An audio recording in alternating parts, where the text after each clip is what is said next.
पुढे बातमी आहे अमरावतीमधून। अमरावतीच्या धामणगावमध्ये नगराध्यक्षपदासाठी भाजपचे आमदार प्रताप अडसरांच्या भगिनी अर्चना रोठे निवडणुकीच्या रिंगणामध्ये उतरलेले आहेत आणि यावरून त्यांच्यावर घराणेशाहीचा आरोप केला जातोय। मात्र अर्चना रोठे यांनी विरोधकांचा चांगलाच समाचार घेतला। विरोधकांकडे कुठलाही मुद्दा नसल्यामुळे घराणेशाहीचा हा आरोप केला जात असल्याचं रोठेंनी म्हटलंय। तसंच आपण वयाच्या 18व्या वर्षापासून अखिल भारतीय विद्यार्थी परिषदेच्या माध्यमातून सक्रिय असल्याचंही त्यांनी म्हटलंय।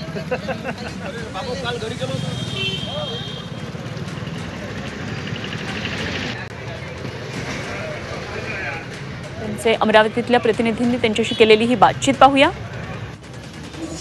आमदार प्रताप अडसर यांच्या भगिनी अर्चना रोठे ज्या आहेत त्या नगराध्यक्षपदाच्या धामणगाव नगर परिषदेच्या निवडणुकीच्या रिंगणात आहे। यात अधिक बोलण्यासाठी आपल्यासोबत अर्चना रोठे स्वतः आहेत। ताई, निवडणुकीच्या रिंगणात जे आहे ते तुम्ही उभे आहात, काय नेमके तुम्ही मुद्दे घेऊन ही निवडणूक लढवत आहे?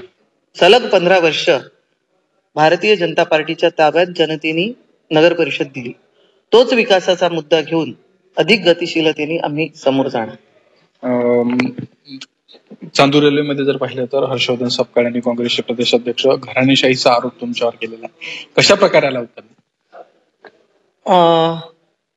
मला असं वाटतं की जो माणूस त्याला राजकारणाचा गंध नाहीये, ज्यांनी कधी समाजासाठी काहीही केलेलं नाहीये, फक्त काहीतरी रोस्टर निघालं म्हणून घरातून आणून त्याला जर तिकीट दिली असती तर मग त्याला घराणेशाही म्हणता आलं असतं। मला जवळपास आज वयाच्या 18व्या वर्षापासून मी अखिल भारतीय विद्यार्थी परिषदेपासून माझं काम चालू केलेलं आहे। अखिल भारतीय विद्यार्थी परिषदेमध्ये काम करत असताना अधिवेशनांना जाणे, भिंती रंगवणे, कुठल्या छोटे आम्ही प्रोटेस्ट करायचो, ह्या सगळ्या गोष्टी आम्ही तेव्हा केल्या।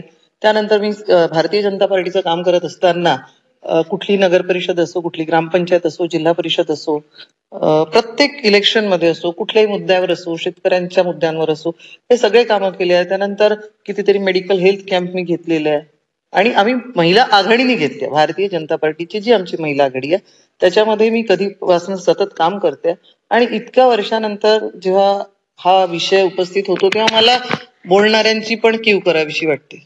कारण राजकीय प्रगल्भता ज्यांच्यामध्ये आहे त्यांनी या कुठल्याही गोष्टीचा विचार न करता फक्त काहीतरी तुमच्याजवळ अजेंडा नाहीये लढण्याचा म्हणून मग काहीतरी विषय करायचा आणि कुठलेही ताशेरे ओढायचे, हे एकंदरीत मी या गोष्टीकडे या दृष्टीने पाहिलं। नक्कीच जर पाहिलं तर विरोधकांकडे कुठलाही मुद्दा नसल्यामुळे याचं राजकारण जे आहे ते विरोधक करत असल्याचं अर्चना रोठे या सांगतात। त्यामुळे ही निवडणूक पुढे आणखी काय कोणत्या दिशेने जाते हे पाहणं खऱ्या अर्थानं औत्सुक्याचं ठरणार आहे। व्हिडिओ जर्नलिस्ट सागर तायडे, मी अनिरुद्ध दवाळे, झी मीडिया, धामणगाव, अमरावती।